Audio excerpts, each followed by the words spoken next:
L'histoire de la rédemption. Chapitre 2. La création. Ce chapitre est basé sur Genèse 1. Le Père et le Fils entreprirent l'œuvre grandiose et admirable qu'ils avaient projetée, la création du monde. Lorsqu'elle sortit des mains de son Créateur, la terre était d'une éclatante beauté. Sa surface était ondulée de montagnes et de collines, parsemée de rivières et de lacs. La terre n'était pas une immense plaine.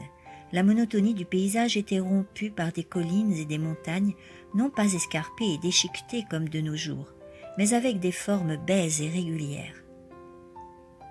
On n'apercevait pas de rocs saillants et rugueux. Ils se trouvaient sous la surface du globe, servant de charpente à la terre. Les eaux étaient convenablement réparties. Les collines, les montagnes et les plaines magnifiques étaient couvertes de plantes, de fleurs et d'arbres majestueux de toute espèce, d'une taille et d'une beauté bien supérieures à celles des arbres que nous voyons aujourd'hui. L'air était pur et sain, et la terre ressemblait à un merveilleux palais. Les anges se réjouissaient en contemplant les œuvres admirables du Seigneur. Dès que la terre fut créée et peuplée d'animaux, le Père et le Fils mirent à exécution le dessein qu'ils avaient conçu avant la chute de Lucifer, créer l'homme à leur image. Ils avaient collaboré dans la création de la terre et de toute créature vivante. Alors Dieu dit à son Fils, « Faisons l'homme à notre image. » Quand Adam sortit des mains de son Créateur, il avait une taille élancée et des formes tout à fait harmonieuses. Sa stature était 2 fois plus élevée que celle des hommes de la génération actuelle.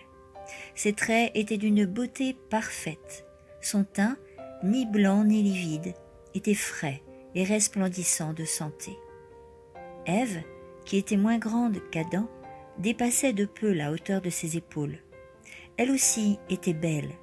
Ses formes étaient parfaitement harmonieuses et pleines de charme. Le couple innocent ne portait aucun vêtement artificiel.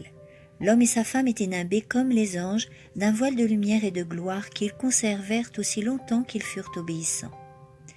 Tout ce que Dieu avait fait n'était que beauté et perfection, et rien ne semblait manquer au bonheur du premier couple humain.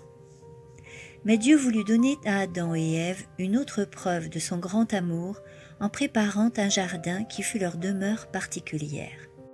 Ils devaient passer une partie de leur temps à cultiver ce jardin avec joie, à recevoir la visite des anges, à écouter leurs instructions et à méditer, toujours avec joie. Leur travail n'était pas fatigant, mais plaisant et stimulant. Ce jardin magnifique était leur demeure. Ce paradis contenait des arbres de toute espèce, beaux et utiles. Certains portaient une grande quantité de fruits succulents, aux parfums délicieux. Différente de ce que l'on a pu voir après la chute, la vigne poussait en hauteur et était chargée de fruits aux teintes les plus riches et les plus variées. Noirâtres, violets, rouges, roses et vert clair. Ces fruits sur les sarments de vigne furent appelés raisins. Bien qu'ils n'étaient pas supportés par aucun treillis et que le poids des grappes faisait courber les sarments, les fruits ne touchaient pas le sol. La tâche d'Adam et d'Ève consistait à disposer ces sarments en arcades pour en faire des tonnelles, véritables maisons de feuillage chargées de fruits aux parfums délicieux. La terre était recouverte d'un superbe manteau de verdure et des milliers de fleurs odoriférantes de toutes couleurs poussaient à profusion. Tout respirait le bon goût et la beauté.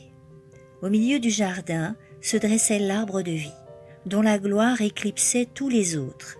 Son fruit, qui ressemblait à des pommes d'or et d'argent, était destiné à perpétuer l'immortalité. Ses feuilles avaient des vertus curatives. Adam et Ève dans le jardin d'Éden. En Éden, le saint couple vivait un bonheur sans nuage. Il possédait un pouvoir sans limite sur tous les êtres vivants. Le lion et l'agneau jouaient paisiblement autour d'Adam et Ève où sommeillaient à leurs pieds. Des oiseaux au plumage de toutes les couleurs voletaient parmi les arbres et les fleurs, en faisant entendre leurs chants mélodieux pour louer leur Créateur. L'homme et sa femme étaient enchantés des beautés de leur demeure édénique. Ils étaient ravis à l'ouïe des petits chanteurs qui les entouraient, parés de leur plumage brillant et délicat et qui faisaient retentir leur gazouillis joyeux. Nos premiers parents unissaient leurs voix à la leur et faisaient monter des chants d'amour, de gratitude et d'adoration vers le Père et son Fils bien-aimé pour les preuves de bonté dont ils jouissaient. Ils appréciaient l'ordre et l'harmonie de la création qui témoignait d'une science et d'une sagesse infinie.